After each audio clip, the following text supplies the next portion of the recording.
one of the Pipeline to Possibilities co-founders, and also a faculty in ethnic studies, African American studies within our system. And also, as you see in my background, a proud HBCU alum. So we get a chance to connect kind of all the different systems of higher education. And also just very fortunate to be on the panel with these amazing workforce gurus who you'll get a chance to hear from. And I will pass the rock or pass the mic, excuse me, to Dr. Sasha Knox.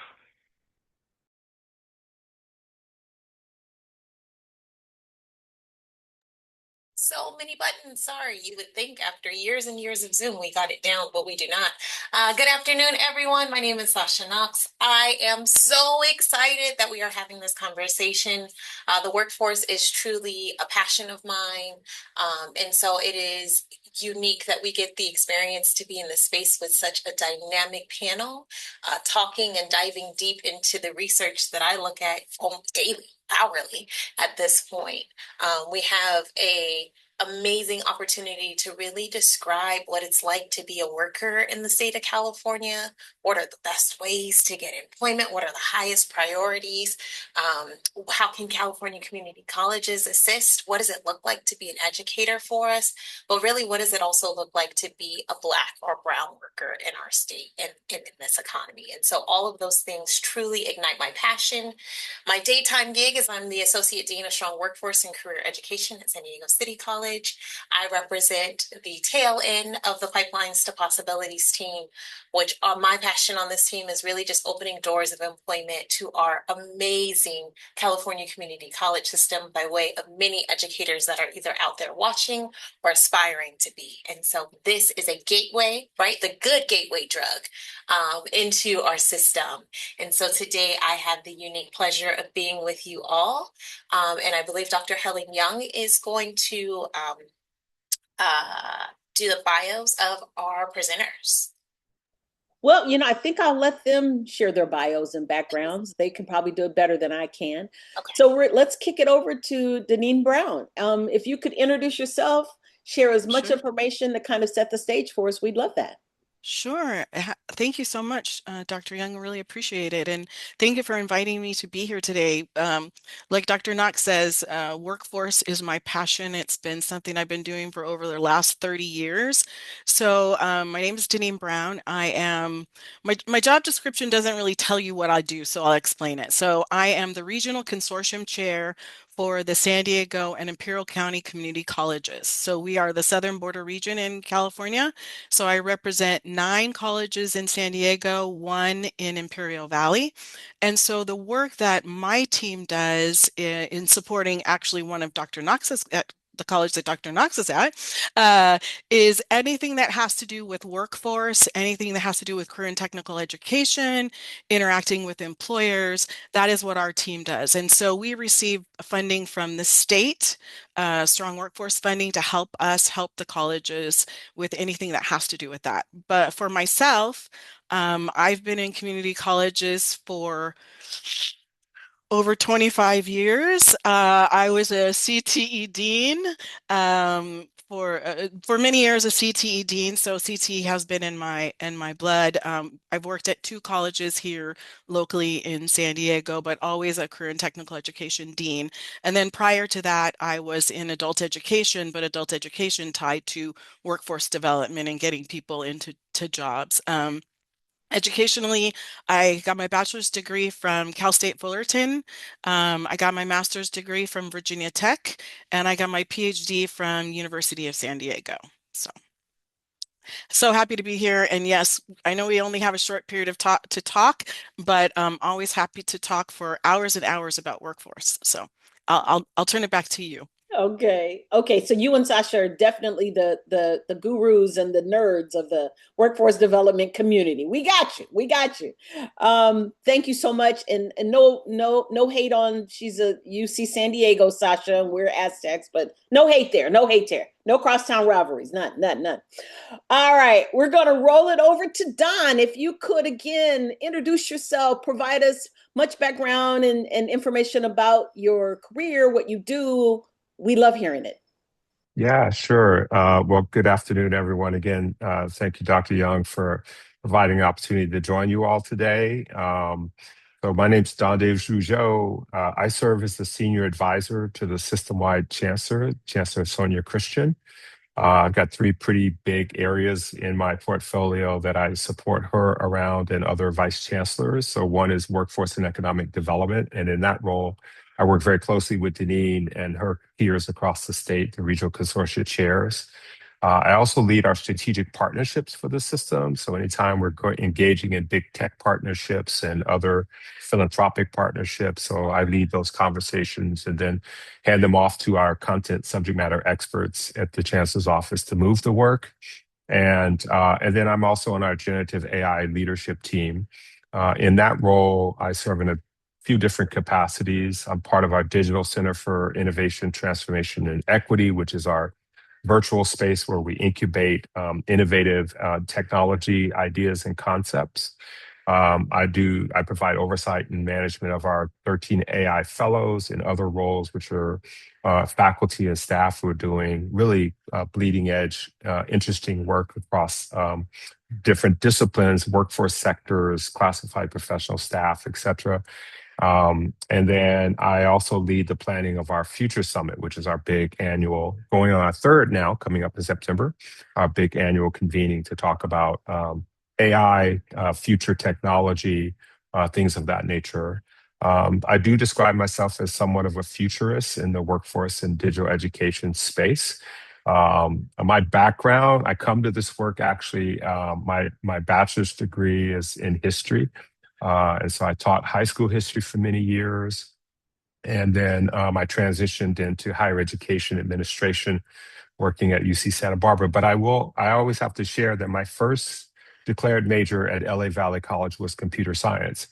I had the great opportunity to study computer science at my high school in North Hollywood in the LA area, and started to pursue that career before I transitioned over into history. And ironically, it's come full circle when we think about the kinds of skill sets that we need in this space. So I've always been very tech centric in the work that I've done. Just to kind of give you real quick background. So I started as a high school teacher, worked for UC at the campus level, was in student affairs there, and then I went into academic affairs at the UC Office of President, where I supported undergraduate freshman admissions for the UC system, doing a lot of policy work. And that's actually where I first got into career technical education, trying to get the UCs to accept more CTE courses for A through G, which is the high school portfolio approval process. I created an institute that's called the UC Curriculum Integration Institute, which essentially integrated CTE courses with traditional academic courses. So this was about 15 years ago. Think about medical Spanish, screenwriting for English majors, business algebra, things like that. So led that work for a long time at the UC office, and then tried to take it nationally with the College Board. They weren't quite ready at that time for that work. I ended up coming to the regional consortium in the Bay Area and supporting some dual enrollment, articulation work. That's really where I got grounded in the workforce development space. In my free time, I sit on nonprofits and the boards of foundations. And I did at one point get asked to come to San Francisco Unified to serve as their chief fund development officer. And was in that role over those couple of years where I helped build out their board, supported all of the foundation fundraising that came from all the big tech companies. So when we talk about that strategic partnership piece in my role, that's where that comes from, because I've already had those well-established relationships with the Googles and IBMs and Salesforce, et cetera. Now I'm able to bring those resources into our system. So anyways, there's a lot more, but I'll stop there. And just super excited to be here, and we'll weave a lot of that content into our conversation today. We are so happy to have you here. Yeah. One last introduction is our administrative assistant, Ms. Dorinda Bryant. You want to do a quick intro, sweetie? Yes, and please forgive me. I'm trying to make sure that my internet remains stable. So you may see my camera going on and off, but I'm 100% here and available for this conversation. Such a much needed conversation. It's such a refreshing conversation, a validating conversation to have, especially with our panelists here who are so well versed and immersed within the subject. So we really get to the meat and bones. I'm Dorinda Bryant, by the way. That was why I unmuted, right? Um, and I am a part of the Pipelines to Possibilities team. I support these wonderful people, and it's something that I would do just because I always say it, these are some of the best people I know, and I 100% stand behind that. So it's just great to have a great familial conversation here in this space of Black workforce development, and I'm happy to be here with you. Thank you. Thanks, Dorinda. We'll pay you later for that. We got you. We appreciate that. Thank you, everyone. Just a couple of housekeeping pieces. Know that we definitely want to hear your voice, your thoughts. Please use the Q&A. You won't be able to use the chat feature. Use the Q&A feature. Ms. Bryant will be monitoring that. We will try to hold your questions till the end of our conversation. But Dr. Knox, I can already hear this thing's going to be fluid because Don has already said some stuff that's not even one of our questions that I want to ask him more about. And I'm already excited because Sasha will tell you, workforce is like, yeah, okay. But now I'm like, dang, maybe I've been missing something. So Don has already piqued my interest with a couple of things that he said that I'd love to follow to roll back on. But we do have some specific questions that we're going to do our best to get to today. But like I said, Sasha, this is feeling fluid already. Khalid, I don't know about you. It's like, dang, I want to ask some more stuff here. So we will kick it over to Dr. Knox to kind of set the context and the tone of our conversation for today. Absolutely. And let's make the shift from employment information being okay to really sensationalized, right? So you're here today to learn about workforce development, which is, if you're not sure, there is a current employment crisis that we're dealing with, and many communities were hit hard from the post-COVID era. There was a great migration. So individuals in the workforce were choosing different values and career sets. And many people were leaving the workforce on their own terms and on their own conditions. And then we came back to a slight surge of employment. And now we're back into an employment crisis where individuals before may have been choosing to leave independently, but do not have very many choices out there right now. And while many communities have been hard, it has been the African American or the Black community that has been especially hit hard. But even through all of this information that I'm about to spread, and I have 3 pages worth of data I got to get through in 3 minutes, I want to make sure that what is known throughout everything that I read is the resilience and brilliance of our community. And this webinar panel today will really highlight and illuminate not only the disparities that we do see every day, but what are marching orders for us to proceed in the best ways possible so that we all leave this place a little bit more healthier, holistic, and better than we came. So 3 pages worth of data. We ready? Let's start with some national data. So nationally, and all of this is going to be disparity and discouraging, just a little bit, just for 2 minutes of this webinar, then we're going to get to all the fun stuff. National data shows that young Black and Latinx workers continue to shoulder the heaviest barrier and burden of unemployment in the post-pandemic efforts, even when we added jobs back to the economy. So the unemployment rate for workers ages 16 to 24 was 8.5% ending in 2022. So post-pandemic, unemployment rate was 8.5% in September 22. About this time, the national average for anyone experienced job loss was about 8.2%. But for Black workers and those who identified as Latinx workers, that average was 13.8%. So almost double, not yet, but almost double. And that's about more than 1.5 the rate of all workers nationwide. right? Over the past 20 years, both female and male workers, both in the Black and Latinx community in California specifically, because that was national data, have consistently been the most likely to be blocked from access and job security or pushed into unemployment than any other employers in our system. That is from a variety of different systematic issues as well as self-chosen issues, and we'll unpack some of that later. But whether employees overall were hiring many workers or laying off workers, our Black and brown workers were at the front of that, unfortunately. So that's 2022 data. Let's fast forward to today. So according to the Economic Policy Institute, the Black unemployment rate in just California was 8.5% in the third quarter of last year. So 2025, it was 8.5%, which was the highest amongst the nation. The employment disparity for those Black workers in California were twice as likely to be unemployed as any in comparison to any other nationality in the state of California. So twice as likely. The highest rate of that is Black men. Since 2022, unemployment has increased by 1.5 to 2 points more for Black workers in the state of California.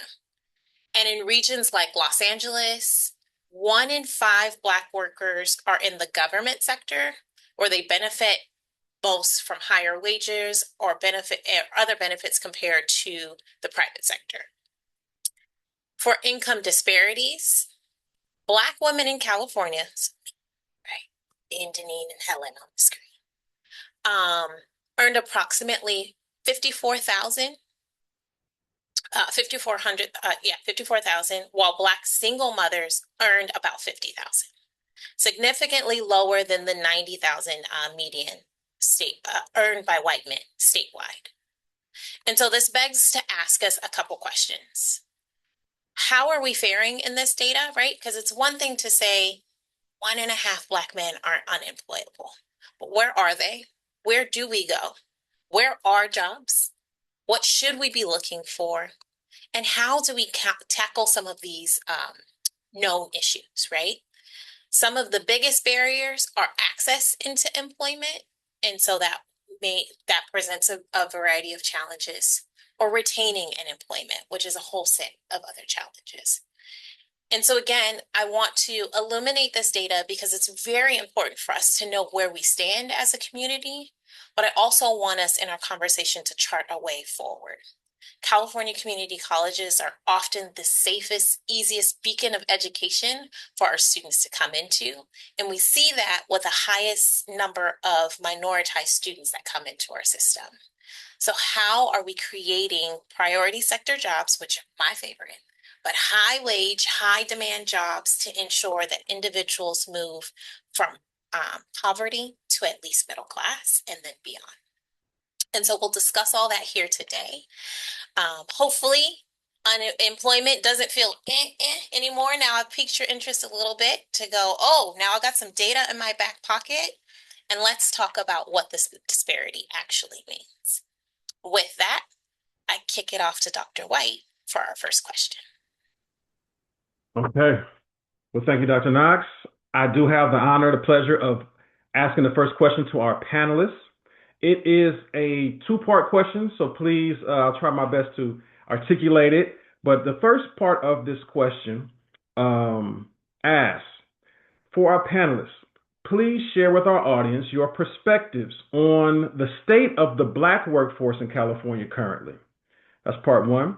And then part 2, what barriers do you see Black workers continuing to face upon entering the workforce, or trying to enter the workforce, and then kind of navigating through the workforce? And we'll start with Dr. Deneen Brown. I was going to let Dawn go first and speak more from a statewide perspective, but if you would like for me to go first, I will go first. Well, it's Women's History Month. Happy Women's History Month. So yes, I'll let Dawn go first, just because you can give a statewide, and then I can just tell you from San Diego perspective. Sure. Yeah, I think Dr. Knox really kind of laid out the landscape of what it looks like for Black folks here in California in the workforce and even nationally. So I won't, really go over, reiterate that data, but I think what we have to work on is really trying to avoid these persistent wage gaps that we have in our system, right? Which was detailed very well in that data. There's overrepresentation in low wage work, underrepresentation in the sectors that are like generating the wealth in the 21st century economy. So that's technology, that's clean energy, advanced manufacturing, right? And so how do we think about ways that we we create through lines for our young people and our adult learners into those technologies. Clearly, there are structural barriers, right? It's not lost on me and any of us here around hiring discrimination, whatever that may look like, whether it's overt or covert, structural, systemic discrimination, the lack of access to professional networks. I think that's a real essential piece there that we have to focus on. And then credential inflation that screens people out. So people show up with different types of certifications and things that aren't necessarily reflective of their experience or their expertise, or their bachelor's degrees that are not reflective of their capacity to do work in these emerging economies. So I think that's really the key piece there that we have to focus on. So as a system, we see ourselves as a workforce development agency for the state of California. We work very closely with the governor's office. Vice Chancellor Sonia Christian, my boss, Sonia, is in constant communication with the governor. We've signed memorandums of understanding, MOUs, with some of the biggest tech companies out there to start to build out an IT workforce. We've created our AI Fellows program to build out curriculum and bleeding edge technology. And then we've also got a climate fellowship program as well that's trying to think about how do we build out the same type of infrastructure to ensure that our learners in California are able to move into that space, right? So I would also say that the same economic forces that are generating wealth in our technology and clean energy sections are also displacing workers who don't have those credentials, those networks, right? So that's about that opportunity gap that gets wider and wider and wider as these things persist. So last thing I'll say on this, I think we need three things. We need credential skills alignment. We need to move away from this misalignment model that we have here, because it's not that Black folks don't have the skills. It's just that these types of credentials and skills requirements are not aligned to what we bring to the table. The network exclusion. There's a hidden job market out there that's real, and its access is racialized. That is to say that like people who have access will talk to you about like, I'm going to refer my friend to this job, right? If you're not in that space, then how do you get yourself into that space? And then lastly, we're dealing with a really real dynamic right now with the national political scene that trickles down into our local scene. This whole, so-called equity fatigue in our institutions. I will say as a system, we have doubled down on equity. It's in our Vision 2030 plan, equity and success, equity and access, equity and support.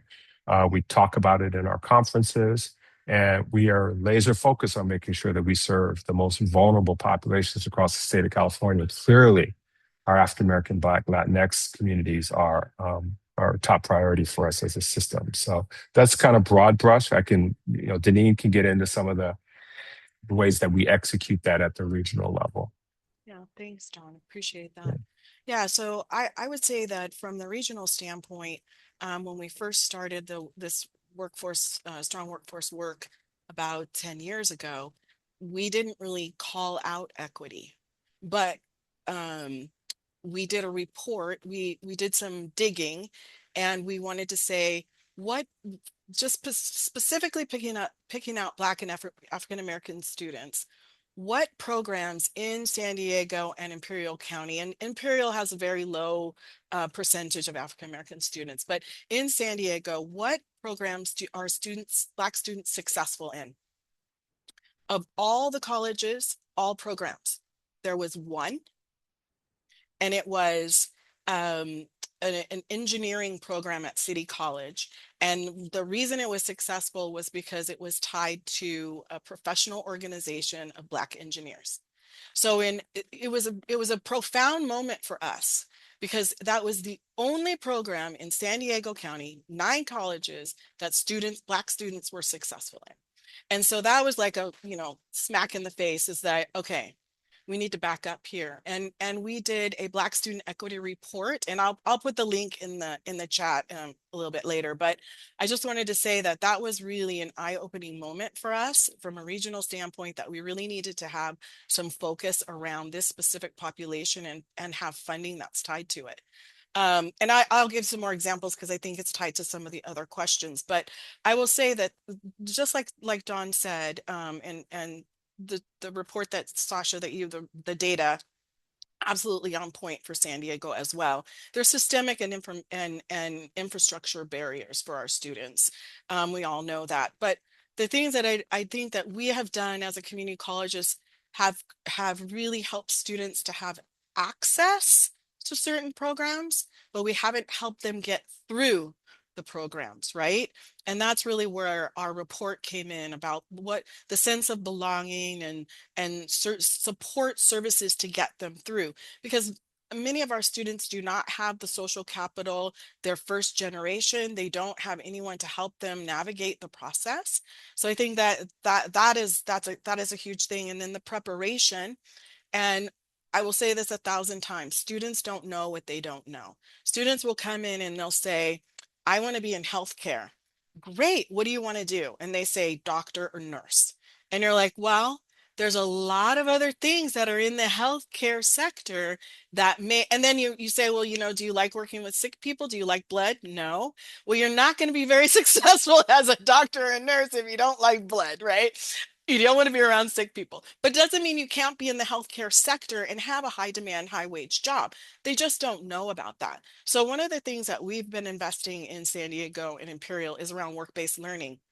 And work-based learning has a continuum.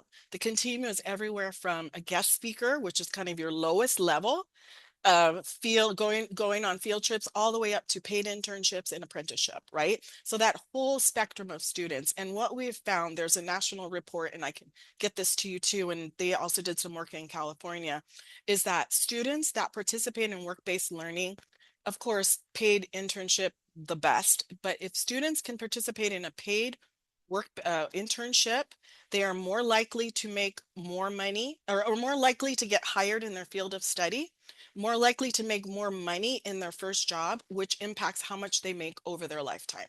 And if you look at that and you're like, wow, that's really great. But then you disaggregate who participates in paid internships is not Black and brown students, because oftentimes they're already working. They can't take off from a job to go work in an internship and get that social capital, those things that Dawn was talking about, making those networks with employers. They don't have that opportunity. So they're starting at a loss already. They're not gonna have those connections. And then lastly, because I could talk about this forever, is we've barely been working with employers and talking to employers about focusing more on the skills and not necessarily on the credential or the paper. And so having those conversations with employers, we ask them, why do you have a bachelor's degree as one of your requirements for your job when it's not really tied to any of the things that you're doing? And so a number of a number of large employers in San Diego were like, you know what, you're right. Why are we putting this barrier? It's just an artificial barrier, and we're eliminating students, because we said if you put a bachelor's degree is required, then students that don't have a bachelor's degree are not going to apply.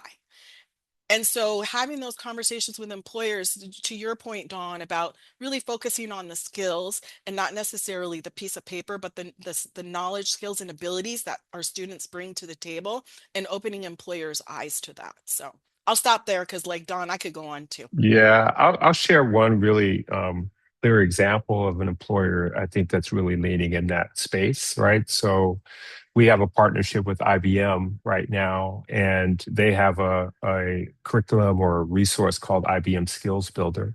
And it is really built on focus on building out those skill sets that will make learners eligible for jobs across the IT workspace. They're not trying to just create workers for IBM. I mean, there is that benefit, but they realize that part of their public service and their commitment to true commitment to equity is to make sure, one, that it's provided to, it prepares to learners for all sectors, all companies in that space.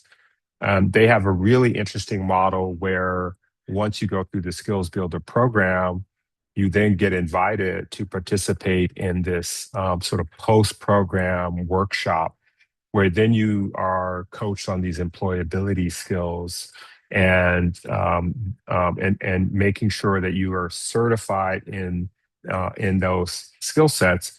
Once that happens, you complete that, then if you apply for a job, let's say at IBM or one of the other partner companies, your application is noted that you went through that support program, that coaching program, right? And so hiring managers can see that as part of their hiring process. Whereas otherwise, you might be applying as one of 20,000 applicants for a number of jobs. And I know that sounds like a lot, but that's the reality these days, right? So how do you stand out in that crowd? Marriott did something like that in the Inland Empire, very similar kind of program. They would go through an internship. If they went through the internship, they would flag those students. The hiring manager would see them in advance of the larger pool.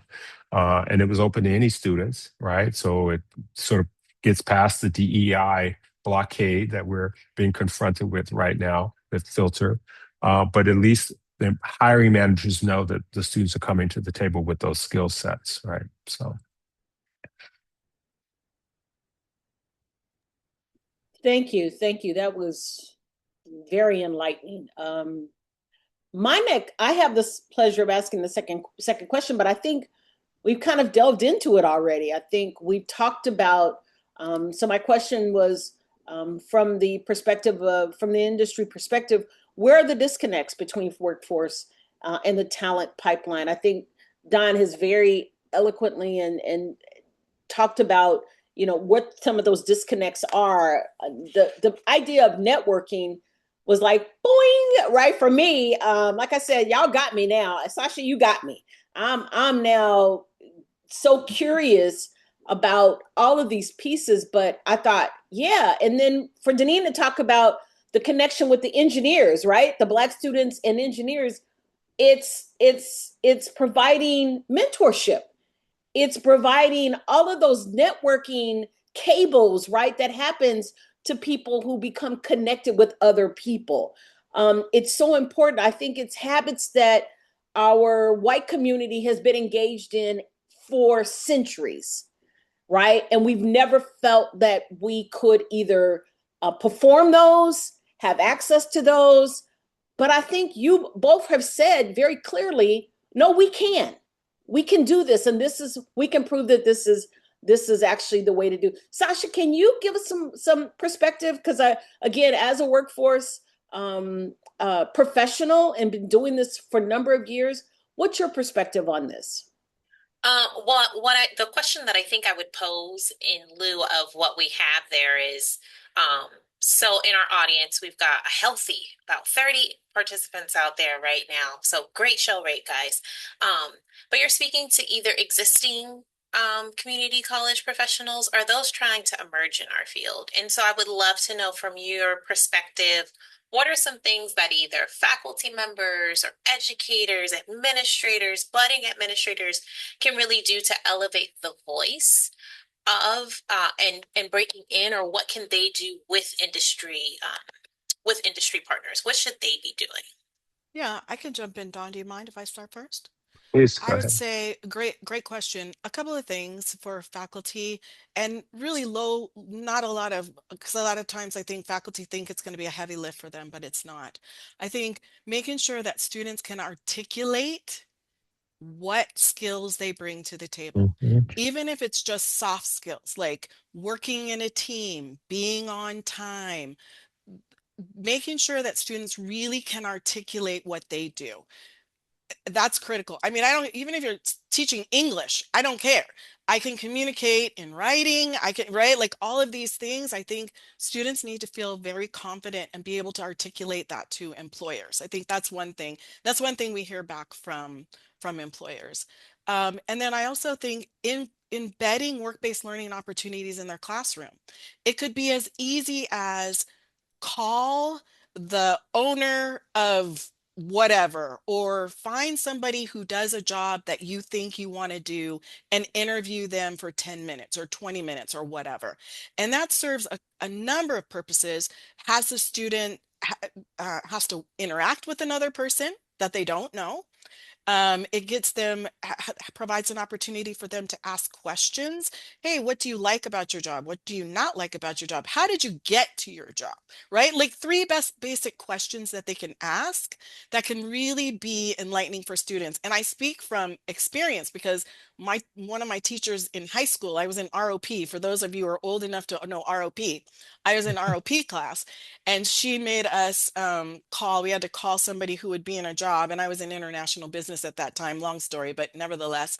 And we had to ask these questions. I can't tell you how long I sat on my bed sweating, not wanting to make that call. But it was one of the most enlightening conversations I ever had, is talking with somebody. And it actually did change my life. Like it was changed my trajectory for life.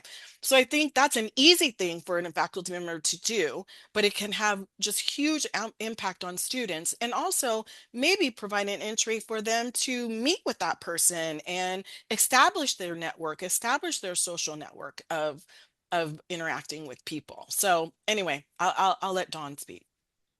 Yeah, I mean, I can't emphasize enough how important it is for learners to have that level of confidence to engage. And I used to teach at a boarding school, and the students there, were very comfortable engaging with us as faculty, one-on-one, asking tough questions, getting personal, that sort of stuff. Sometimes too much, but that was okay too. We learned to teach them how to set boundaries as well, right? When they would go off to college, they took that skill set with them. So they were not uncomfortable walking into a faculty's office asking for assistance. So as faculty, we have the responsibility to create that kind of level of comfort. I think we also have to be able to be willing to call out a student in a way, pull them aside, have the kinds of conversations and give them the directions to go find X organization on campus, X faculty, X staff person that can serve as a mentor. When I started at Fresno State in my undergrad, I had a faculty call me out by name, same thing, you know, we talked after class and she got me involved in a student organization, and that led to my path into higher education, right? And so the other thing I think that we don't talk about, and Dr. Knox, you mentioned this in your opening remarks, is around resilience. Like the need to be able to teach our students resilience, the ability to problem solve in real time is really important, to be able to take a step back in a difficult situation and function in that space of ambiguity. I think that's another skill set that's really, really important that employers look for. And in order to be able to do that with confidence, you have to be placed in situations where you have the authority to take action, but also psychologically safe space to make errors, right? Because certain communities, certain folks are just like, you know what, I'm going to roll with it until I'm going to fake it till I break it. I'm going to break it, until I make it. And our folks can be a little bit more cautious around that, because the truth is the consequences and risk are much higher for us, right? So there is that balance between being able to do that and yet still have that sense of security and job security. I mean, that's a big part of it too, right? So one of the questions earlier was like, what happens when we get into the job, into the workforce? So I think it's building all those things and kind of figuring out what that right balance is. Absolutely. Thank you both. One of my favorite quotes from Dr. White, the author, Dr. White, is students don't rise to low expectations, Right. And so, what I hear both of you saying is that through the work of work-based learning, which, by the way, fun fact, another data point for your back pocket is with the data shows us that students that engage in work-based learning retain at a 95% level. And so we're having a lot of conversations on California community colleges saying, how do we keep our students? And the answer is early exposure to the industry that they want to go into. Because I'll raise my hand. Mhm. The first job that I thought I was going to do forever, I did for a semester. And I say, if you don't get me that out of here, I don't want to see another kid a day in my life, right? I swear I was going to Mhm. be a K through 12 teacher, and I lasted a semester.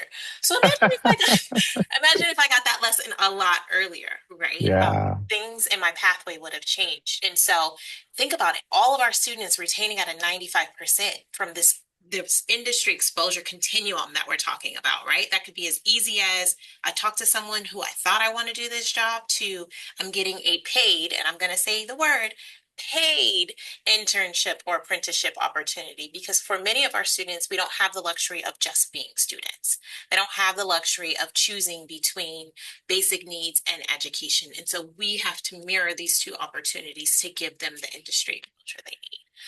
Well, and to that point, if I can just comment on that. So we are getting ready to launch a system-wide initiative where and commitment to every community college student to get a paid internship. And that's particularly important right now, given the impact of AI on entry-level occupations. The students don't have those skill sets. They don't have that experience. How do we get them to that next tier if we don't provide the paid internships in those spaces? Well, And Sasha, I'll just add one of our colleges, it's just fresh data. It's not really public information yet, but they looked at work-based learning with their students participating in work-based learning, and they found that if students participate in higher end work-based learning experiences like job shadowing, internship, those type of activities, it eliminated equity gaps in persistence, retention, and success. So it's a huge impact, can have a huge impact on our students. Yeah, absolutely. I'm trying very hard not to derail us and to not geek out, but I am so excited. I'm going to ask, I have the luxury of asking the next question, and I'm not going to do what my screen says in true fashion to myself. I was driving to work, I think last week, and my 9-year-old son, so shout out to him, said, Mom, if you could change your major, if you would change your jobs, would you do that? And I said, heck yeah. I went to school I went to a high school preparing me for technology, and I ran away like the Dickens, right? And now we're seeing all of these emerging fields in cybersecurity and IT and defense and all these things that I could be making billions of dollars in my head, at least.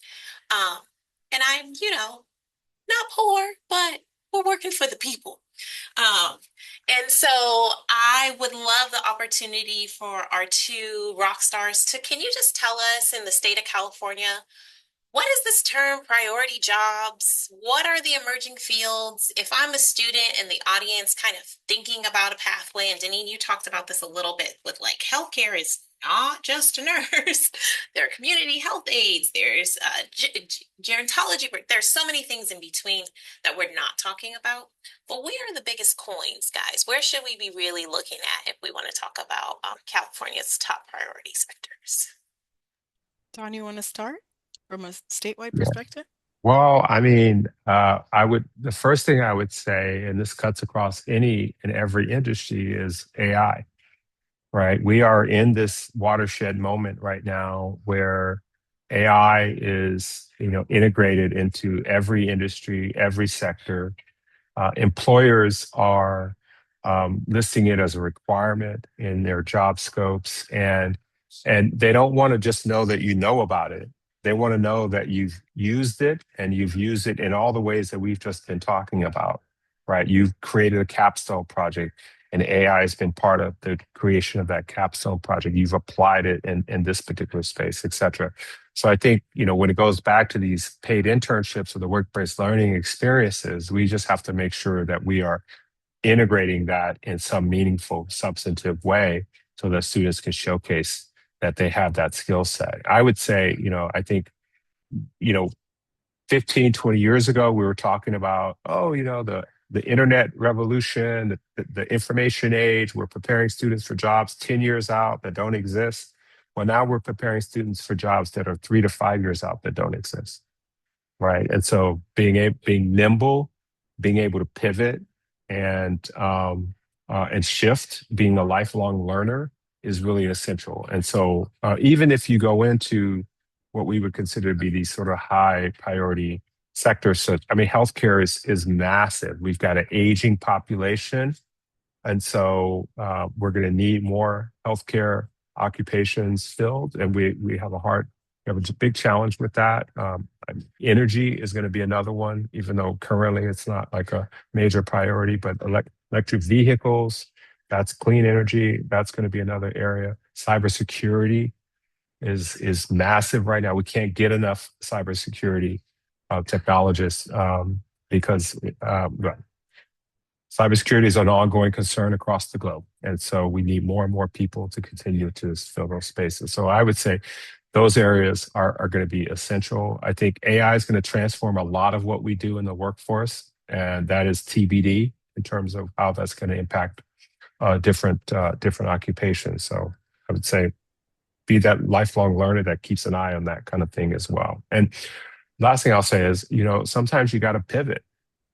You got to figure out, like, I've been doing this work for a while, but I don't see the long-term trajectory for me or my family or my community. So I need to take the extra time and go study and learn and jump into whatever those new economy occupations are. So, I mean, Yeah, I wrote down because I didn't want to forget, but definitely a lifelong learner and knowing how the skills that you have can transfer to other things. Like I'll give you a perfect example. Like we have students, solar turbines here in San Diego was needing workers.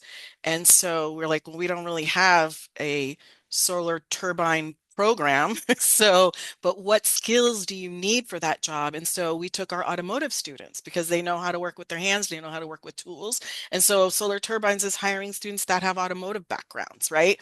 But we don't do a good job of showing students that pathway or those opportunities. Like what are the opportunities? So everything that Don said, and absolutely agree. And but I'll also add here for San Diego, advanced manufacturing is a huge industry here, and it's not your, working on the line, greasy and dirty. It's technology related. And so I think advanced manufacturing, and then also our skills trades, welding. If you are a welder in San Diego, you are doing very well for yourself. Welding, because we've been working a lot with the Navy because they have shipbuilding, they have ship repair, and it's almost at a national emergency that we do not have skilled workforce to do that work.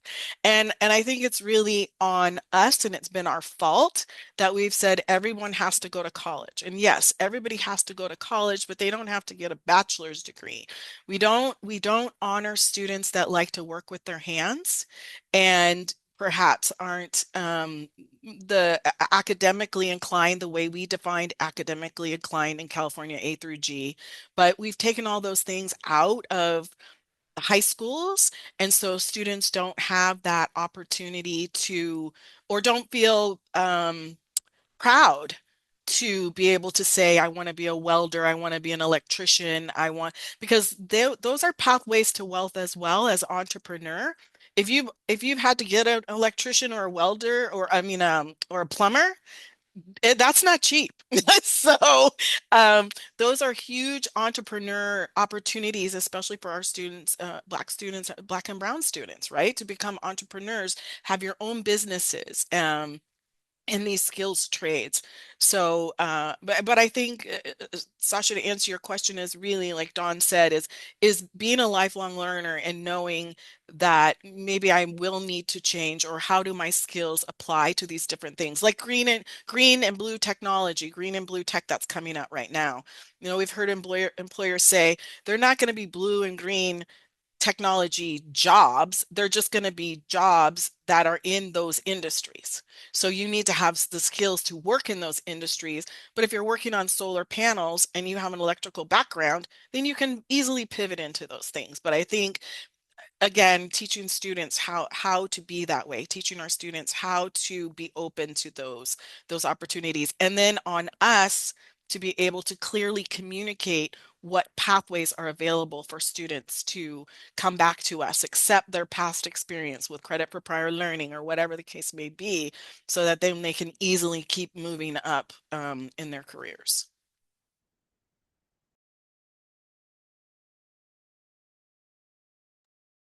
Excellent. Thank you all for, again, giving us this wealth of knowledge, wisdom, and insight from your professional vantage points. And I hope those in the audience are taking notes and preparing some questions, because we will be going to question and answer very soon. So I have the honor of asking the next question.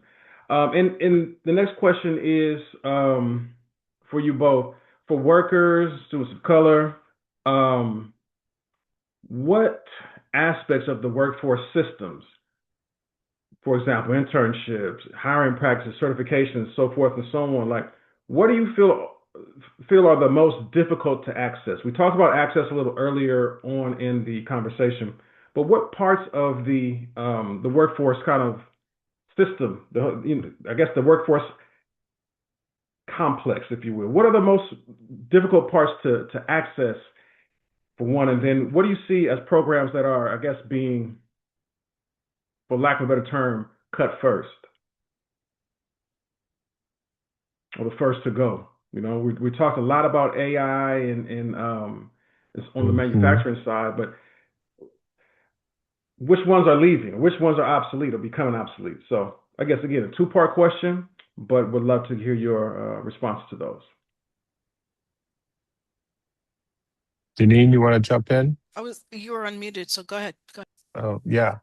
I just want to make sure I got a good sense. I mean, I think the thing that's really important in this space is, and this actually taps into a question that's come up in the chat around how do we support families, right? And their families who are members who are going through the education process who are parents, right? And so the wraparound services, the counseling, the basic needs support, which we have a tremendous structure in our system, childcare, dedicated navigators for career programs, right? As we see the strength of those programs really lead to the strength of our communities having access to knowledge that leads to different careers. If you don't know, to Denise's point, like most, like for me, when I wasn't planning to go to college, I was an athlete, was average until my senior year, and suddenly that door opened up for me. So I was fortunate I had a sense of what I wanted to study, but I think a lot of folks just don't know because they've been exposed to very limited understanding of the nuance within a particular occupational area. I ended up being a historian, but I should have been an international relations political scientist, even though my history teachers used to tell me that all the time. You write like a political scientist. So, but I was like, I don't want to do political science, but I didn't know I should lean into my strength, right? And so I think having those kinds of wraparound services are really important to allow folks um, to identify what careers and occupations are out there that are on the rise.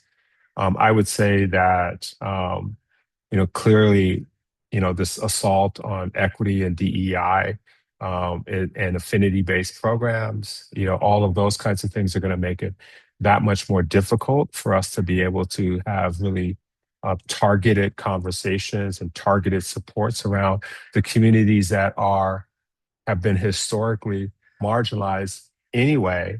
And now we're just trying to provide supports to get them on parity in terms of an even playing field, even though it's being sort of presented as like us providing, extra preference versus just the parity. So I think those pieces are really critical to understanding what the structural needs are in that space, right?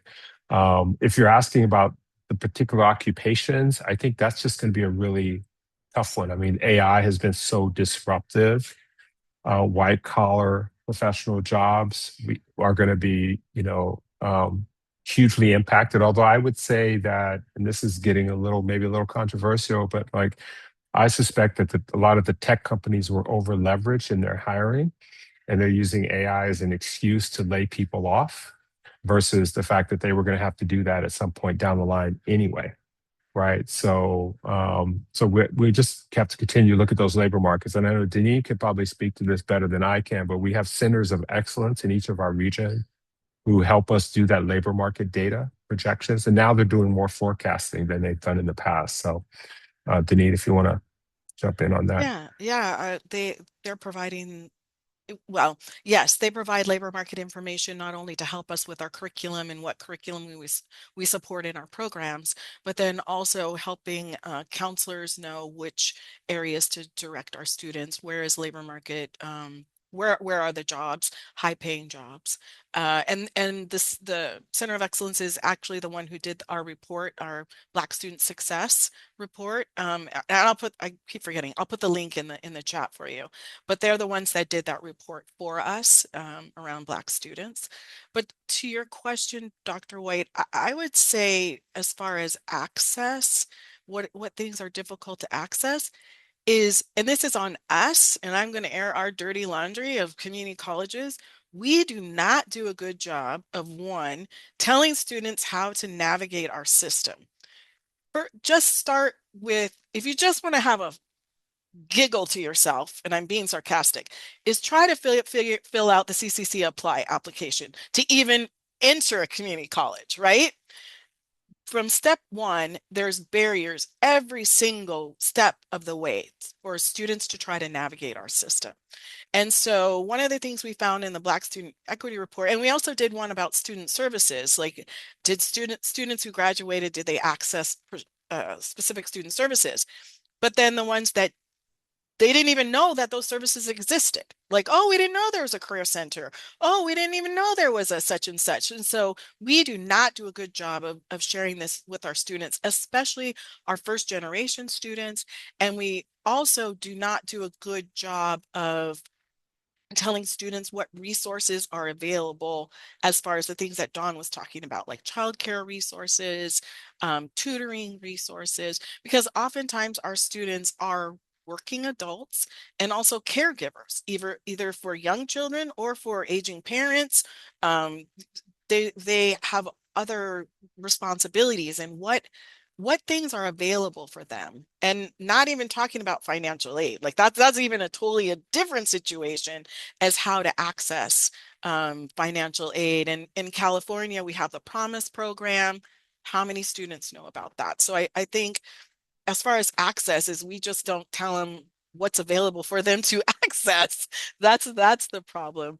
And then I would say, to Dawn's point too, is the things that we don't want to get rid of are those wraparound services in supporting our students and making them feel that like they belong and that they can be successful in our colleges.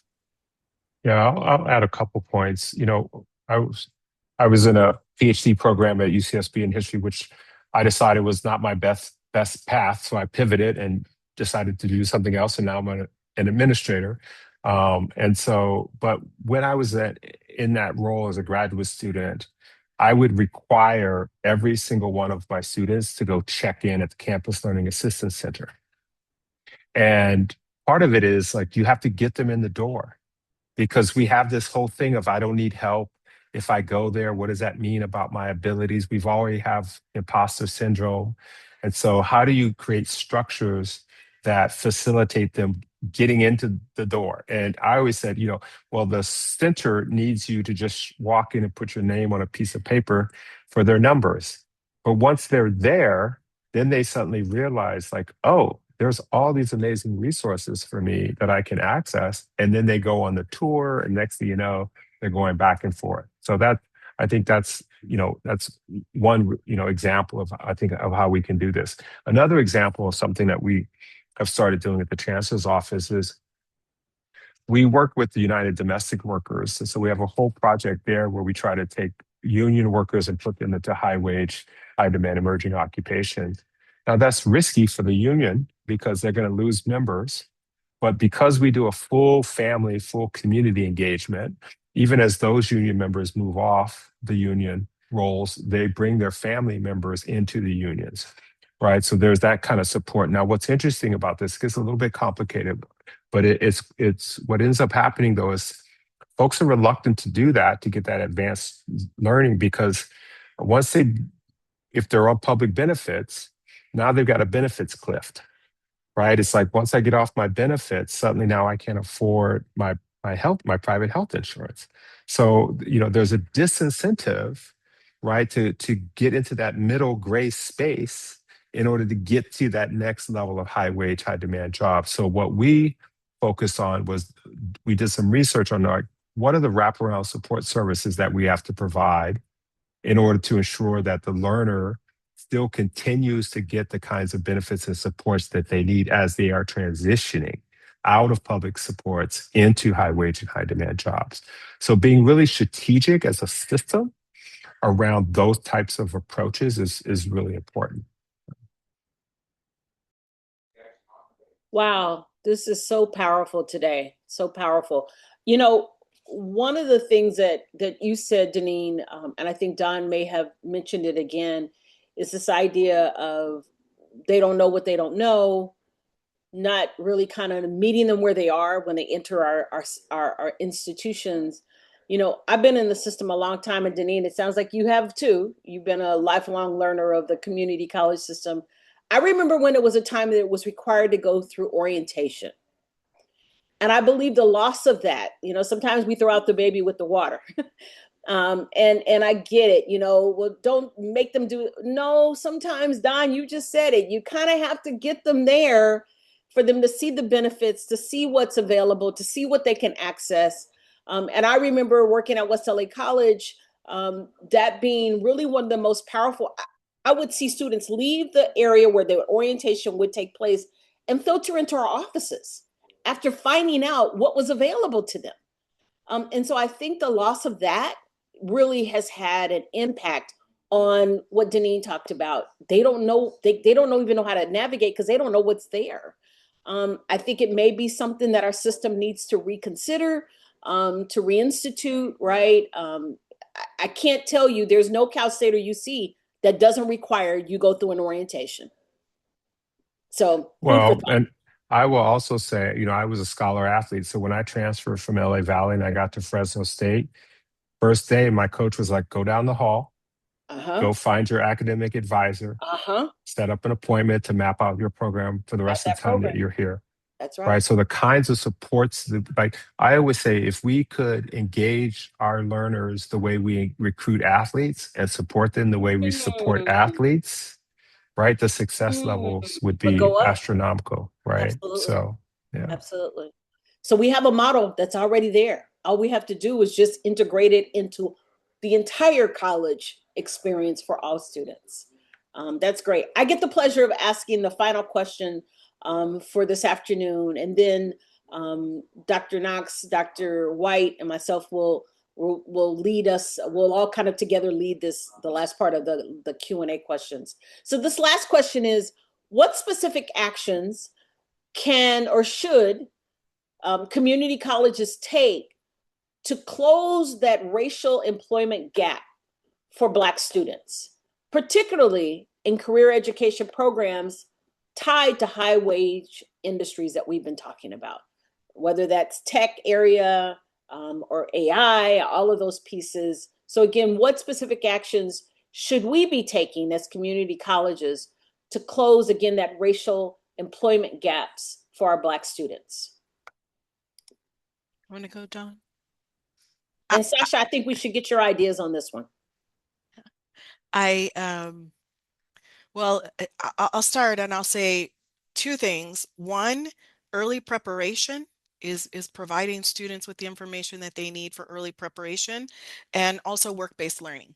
I think, like, I'll go back, I say it a million times, but students don't know what they don't know, and providing them with the opportunity to explore all the different things that they could possibly do early on before making the time and commitment, financial and resources and personal time into something that they may not want to do or they may love to do, right? So embedding, and we've already seen that it work-based learning can eliminate equity gaps And so providing those students with the social capital I think is something, and I don't think it's a heavy lift, right? We don't have to jump all the way to paid internships for everyone.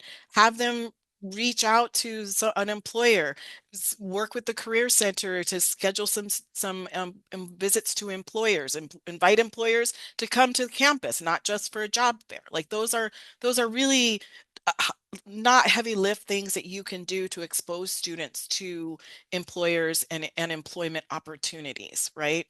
And a lot of students don't, like, they don't even know what an apprenticeship is. An apprenticeship isn't just tied to trades anymore. You can get an apprenticeship in child development, in healthcare careers, in business. There's different kinds of apprenticeships you can do right now. So I think providing those work-based learning opportunities is number one. I think that's the most important thing. Yeah, and I will say this: compliments and kudos to Deneen and the San Diego and Puro Valley region for the equity report, because one of the things it does is it disaggregates that data, and it allowed them to really be clear-eyed around like who they were serving and what supports those students needed. I think that to me is like first and foremost. Then you have to build real employer accountability, because there are employers who will take advantage of supports and services for their own interests short term and not invest in the learners long term. And I saw that even as I worked for a summer job connection in Fresno. In the summers, we would do intake and we would provide referrals, summer job referrals for high school kids. And we had this program where we would pay for the first 6 months, we'd pay 50% of the wages. And then, so the employers loved that, right? But what we started to observe was that like a lot of them would drop them after 6 months. So we stopped working with them. We only work with the employers who kept the students on long term, because we understood that they were actually making a long term investment. I think near to peer mentorship is so critical in this space as we think about like how to continue to close those employment gaps, bringing folks in who look like us, who believe in us, who understand us, not just in terms of our skill sets, but our doubt, our internal doubt, and the challenges that we bring to that space, and giving us grace in those moments where we may not level up the way that folks might expect us to do. And the last thing I would say is that like, all of the internship, all the employer engagement stuff, all that stuff is really important. But you have to have a culture of career education, right? The faculty, the classroom dynamics, all the implicit messages that happen out there. The reason I switched from computer science and ended up in history eventually was because I had a math teacher who, when I asked for help, told me, well, you should have learned that in high school. And I was already like wondering, like, should I do this? I'm not sure. I had no role models that looked like me in that space. And so over time, I was like, well, maybe I should switch up. Right. So Dr. Knox, like you, I oftentimes think of the billions I would have made in video game design over the last, I don't know, I'm 40 years, something like that. But nonetheless, here we are. So I think that culture is really important. And that cuts for all, it doesn't have to just be skin folks, right? It could be anybody in that space. It's so important to provide those kinds of role models. So I would have played that video game. I'm just saying. I will buy the video game. There is so much said, and I feel like if you blink, you would have missed it. And so my answer for how community college is, I really, to brag on the San Diego region, right? And there's what, 9 or 10 in our state. There's 9 or 10 regions in our state.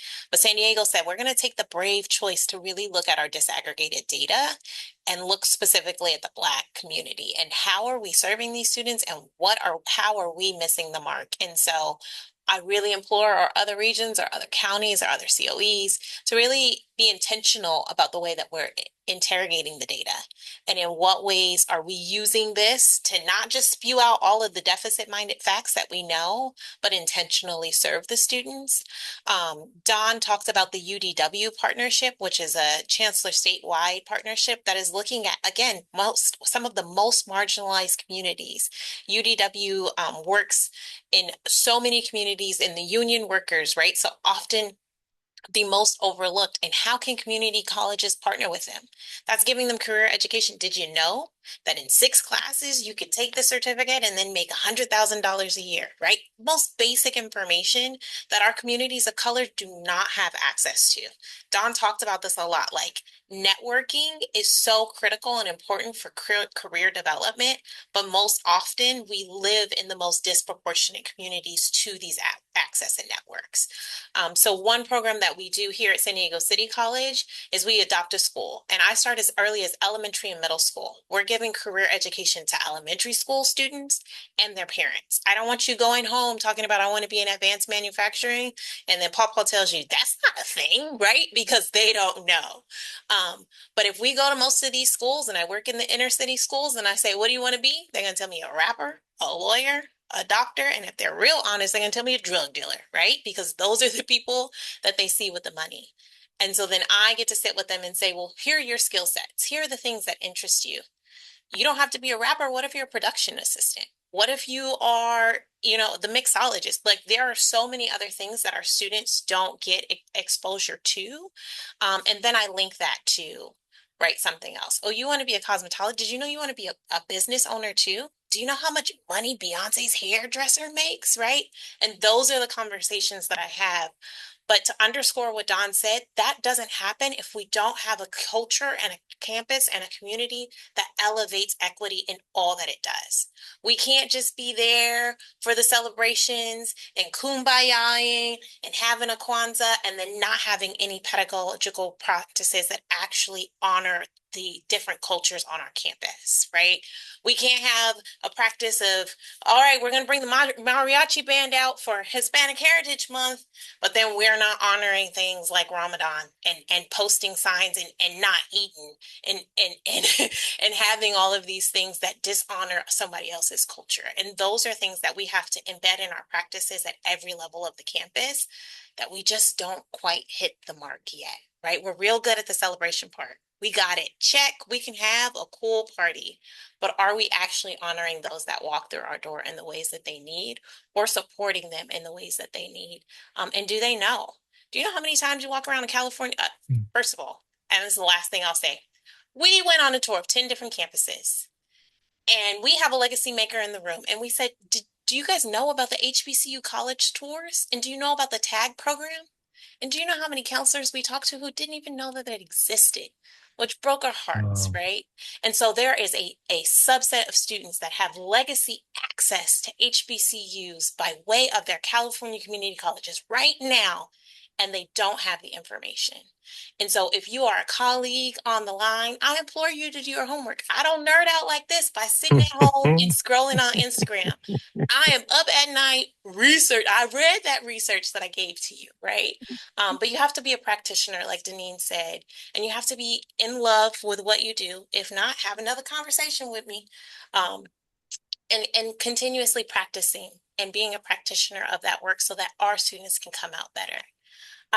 Well, since you mentioned Instagram, Oh, I do shout like out. to scroll through on occasion, and of course now there's a whole lot of Grammy activity, and so there was a reel where they were talking about Ryan Coogler and Yeah, how he went on to college and played sports. He played football, and like a lot of our community, whether it's in music or sports, there are very limited opportunities for success in those spaces at the top tier. And it described how he realized, well, I'm not going to get drafted, so I need to do something else, right? And so he was fortunate to have a mentor peer who said, he took a creative writing course when he first got to Sac State, and that professor was like, "You've got something here."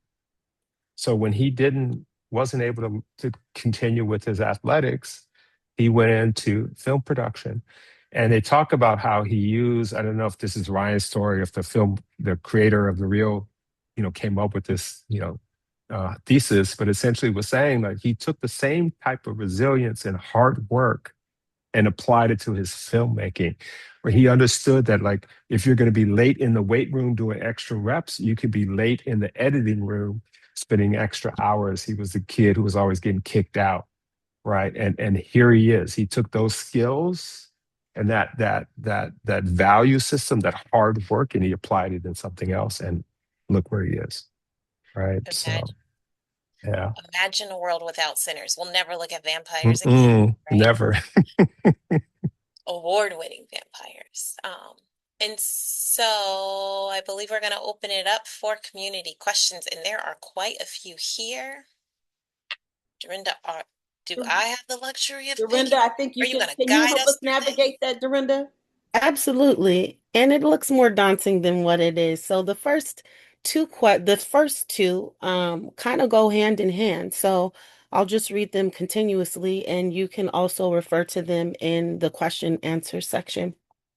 Firstly, from Yasmin, she says, can instructors create a course or courses to prepare students for the job market in their fields?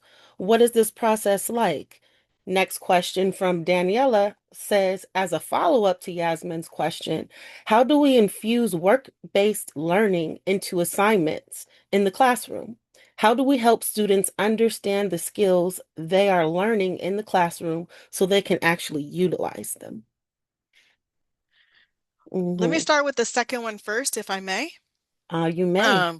So the second one, if you are interested, in the San Diego Imperial region, we created a work-based learning course for faculty. We have two different ones. We have one for faculty, and then we have for student support professionals. They're asynchronous. If you're interested in them, just send me an email. We offer them 4 times a year just because we try to keep them cohortish so they're not continuously running. But if you're interested in participating in either one of those, please let me know. Happy to enroll you in one of the sessions that we're offering. And in that work-based learning course, it talks about what work-based learning is and how you can incorporate it into your courses. And at the end, one of the assignments, if you so choose to do, it's not graded or anything like that, but we ask the faculty to create a lesson plan that incorporates work-based learning, and we have a repository of all the lesson plans that faculty have created. So once you complete the course, you can access that repository. So we do have something like that. You're more than welcome to allow you to participate in that, but all the faculty that have gone through it have really enjoyed it. So Deneen, is it okay if yes. I put your email in here Oh in yes, please in the do. chat? Yeah, Okay, please do. I'll send Please do. put it Yes. out. And that is faculty and staff have access to that. Faculty Correct. and So all we have support two staff. different courses. One is only for faculty and the other one is for like counselors and support staff, just because it doesn't focus on like instruction and teaching, but how they can incorporate work-based learning when they interact with students, when they're doing their counseling or at the front desk, things like that. So yeah. I'll intervene just for a second because I have the historical knowledge to know that Yasmin is a student. So if you're a student looking for these types of things in your classroom, shout out to all counseling faculty. They do teach a course called PG 130. Don't quote me on it because our system is funky and there's like 115 colleges, but something along the lines of PG 130, which is a career education course rooted in self-development, exploring careers, all of those things to help students guide through all of those nuances rooted in your values and your intrinsic needs, right? So that's one course. Another course, shout out to faculty members like me, is work experience education. And this looks different amongst all, again, we're a statewide system, so it looks very different. But the premise is students get college credit hours for an employment opportunity that they already have, bringing in so that they mirror, as long as it mirrors what your area of study is. So if you're a marketing major and you're already working at a marketing firm or you're interning at a marketing firm, you will get college credit for that work, and there are guided activities as you go through that course. They all look different. They all feel different. Mine is, of course, the best because I'm the moderator of this panel here. But all of them are facilitated to make sure that students, again, have that industry exposure. So you're actually working, but you're getting college credit. If you already got a job, this is what I tell my students all the time. If you already have a job and it somewhat relates to what your major is, get some college credit in. Get some of your, what is the field called? Knock out some of those electives. That's what I'm trying to say there. Knock out some of those electives for things that you're already doing. And that's where I would explore work experience education. Don? Yeah, absolutely. Well, there's also credit for prior learning too. Is that Dr. Knox? That might have been what you were trying to recall there quickly, but it's the idea that we can certify your work that you've already done and give you credit for that to accelerate your pathway towards a certificate or credential. Also, we can't, I can't leave the conversation without having a discussion about AI. And there are a lot of AI tools and platforms that are being developed right now to facilitate work-based learning in the virtual space, to facilitate job interviews in the virtual space that will literally put you through a role-playing job interview and then evaluate you on how you answer certain questions and your affect, your language, your communication, not just the content. And then you can go back in and do more of those kinds of role-playing mock interviews. So there's a lot of tools and resources that are being developed right now. In addition to that, I just had a conversation with a vendor who's providing externships for students to be able to partner directly with employers through those externships and do those capstone kinds of opportunities. So, those will be accessed theoretically through our career counseling centers, career exploration centers. So, lots of stuff on the horizon as we begin to explore what these different vendors are creating.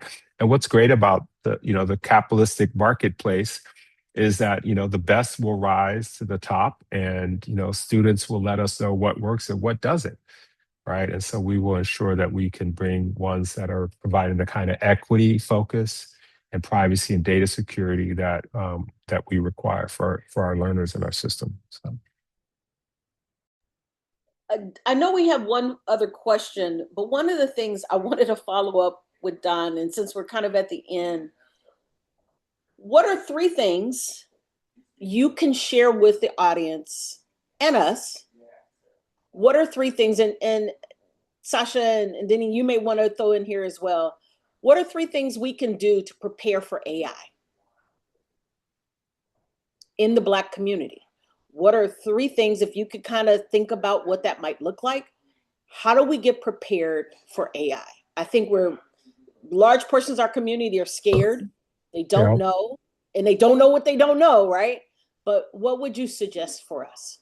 Well, I think that fear factor is the first thing. It's just sort of acknowledging and accepting that it's here. There's a phrase in the circuit now that talks about, you're not going to lose your job to AI. You're going to lose your job to someone who's AI fluent in your field. So I would say that I would bundle those into one thing. The second thing I would say is there are lots of free AI courses available. We have our AI microsite that we've just launched. The first iteration was a couple of weeks ago. We're going to launch another iteration mid-April. It can be found at ai.cccco.edu. So ai.cccco.edu. And we will be posting free resources that learners and faculty or anyone can go in and take those courses. We have a partnership with Coursera, where every college for faculty and staff will get access to 300 licenses for a year for AI literacy courses. And it's sort of like checking in the license and checking it out, right? So it's not just 300 total, but you can, as people use the course, they give the license back and someone else can access it. For our community folks, we are engaging in a community AI literacy initiative. So we have 4 AI literacy initiatives. So faculty, staff, classified professionals, students, and community. So I would find those resources and make the time to go and take those courses and familiarize yourself. First is literacy. Second is fluency. So that is like, how do you apply it in your workspace or your career objective? And the third space I would say is don't do this in isolation. There's so much out there that you will feel overwhelmed if you think that you are going to try to keep up with it by yourself. You have to talk and share knowledge with your peers in order to better understand. One tool I'm using now that's great. I love it. And 6 months from now, there's going to be something else that comes out that's even better. But because I'm so committed to the one tool, I'm not looking. But my friends might say, "Oh, well, that's great, but have you tried this one?" Right? And so, so I think that sort of leads into just with having the kind of temperament to know that just because I know this piece doesn't mean I can stop learning and exploring and investigating. And the last part I would say is interrogate all the tools, right? Because you have to make sure that if you ask a language model something, to give you an answer, the next question you have to ask is there any bias or factual errors in this? And then it will probably say, well, I'm glad you asked that because there are. And it'll reiterate. So you have to keep interrogating to verify the accuracy of the data. And we usually say check for 2 trusted resources outside of the AI in order to verify content. So I would just add that's on to that because I was afraid of AI too. And thank goodness for Don because there was something they had here in San Diego and I was invited to go to it and it just opened up a whole new world. So now a day doesn't go by that I don't use some form of, I mean, and everybody does. If you use Google, you're using AI, but just using some of these tools and to make my work so much easier. But I will also add, though, that students, the young people, younger people, they're using this all the time. They've got their video games, they've got if they're doing their phone things with the filters and all that stuff, they're already using it. And so I would say also to educate yourself, not only about text, things that are in the text, right? Like the things that might be accurate or not accurate, but also with videos. Like I saw there's software that you can make a picture come alive, right? And so that's all AI. And so just educating yourself to what maybe is real and not real, even if you're not going to be using it, but just so you have the knowledge of it. So yeah. Dr. Knox, any final thoughts on AI and how we prepare from a workforce perspective? Well, I think change is hard and it is inevitable. If you look at the data, AI is here, folks. Like it's nothing anymore. It's nothing to run away from anymore. It's at our front doors. Yeah. And the best things that you can do is best prepare yourself, utilize the tools, play with the tools, understand how they best can interface with you. The biggest fear and misnomer about AI is that it is replacing the human touch, and it will never have the capacity to do that. And so I go back to my earlier points of be the best practitioner of your field. Like AI can grade, but it cannot show empathy and compassion and belongingness to students, right? And so, yes, it can grade my papers, but it will never understand the human connection side of things. And so understand what elements of your job specifically are the human connectedness that it will never be able to touch and do that extraordinarily well while utilizing the tools that best serve you ethically, folks, ethically use the tools ethically. And I don't think we're having enough conversations about how to use the tools ethically and how to use them well in the work that we're doing. But it is here. I'm still on the infancy side of things. I finally got over myself and was like, hey, this actually helps. Absolutely, We saved absolutely. a couple of hours on my kids' science fair. Don't tell them, right? Absolutely. But Well, it and was I will, able to yeah. do some of that research and gathering for us, but I did not allow AI to do my kids' science fair. My kids Yeah. had to still go through that iteration Through the process. process, but it was an absolute phenomenal tool to help usher them through the work. And so as a practitioner, I think if we apply those same elements, we will all fare well. Yeah, and I would just put this out there, part of my job is to go to colleges and do presentations on AI. I was at Santa Monica last week on Tuesday, seems like last week, on Tuesday, talking about AI and assessments and evaluation, and others want a more broad brush understanding of it, right? And Yeah. so I'll customize, and I'm free so that you don't have to pay consultants to come out and spend those money on student supports and faculty and staff professional development. I'm happy to come out and do those You kinds of guys heard that. presentations.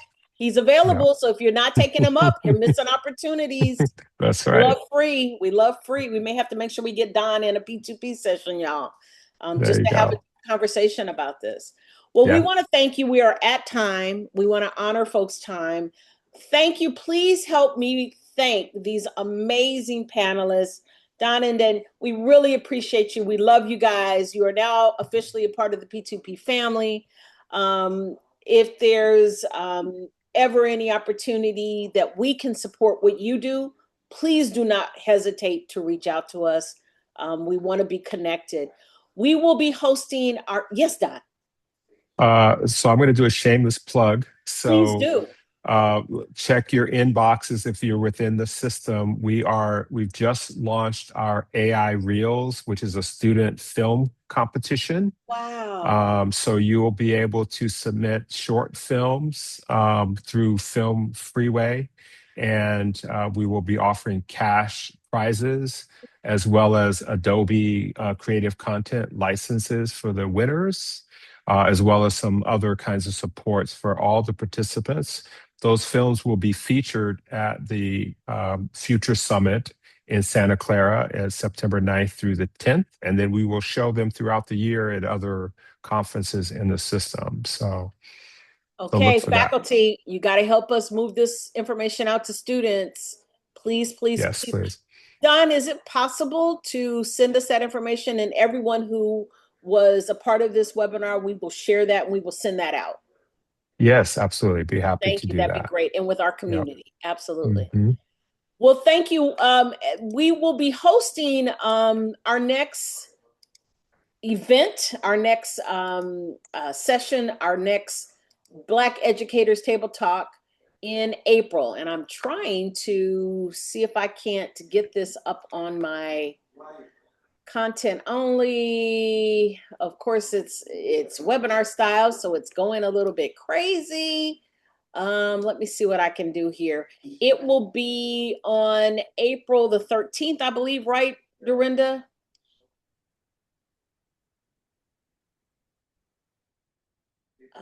It's actually not. Let me trying to pull the slide up, and it's not letting me do it. Let's see. It's I think I open. can save you. Give me 1 second.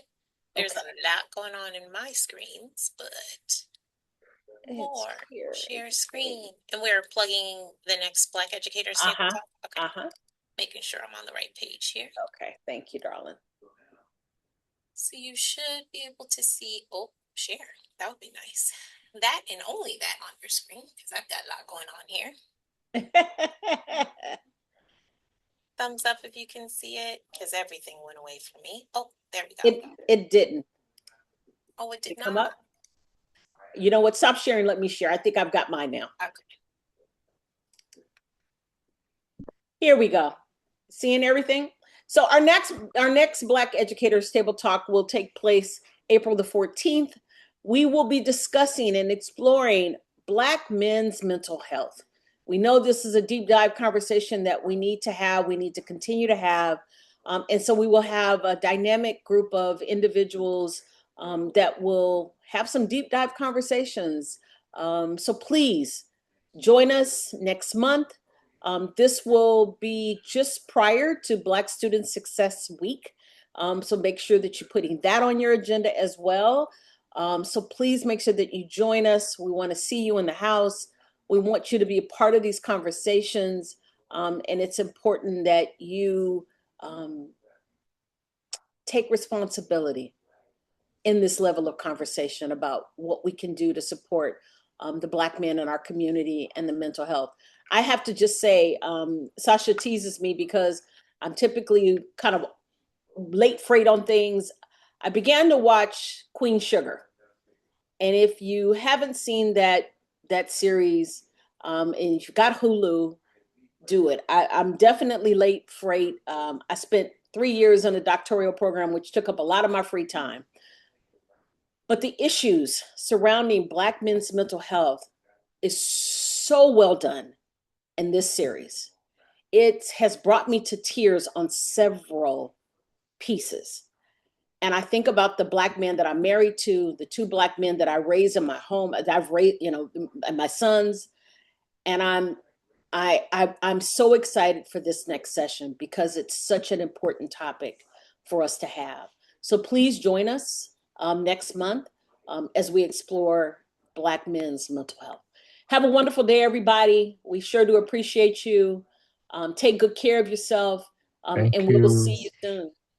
All right. Bye Thank you now. so much. Take care. Thank you, everyone. Thank you. Thank you, panelists. We love you. Thank you. Thank you.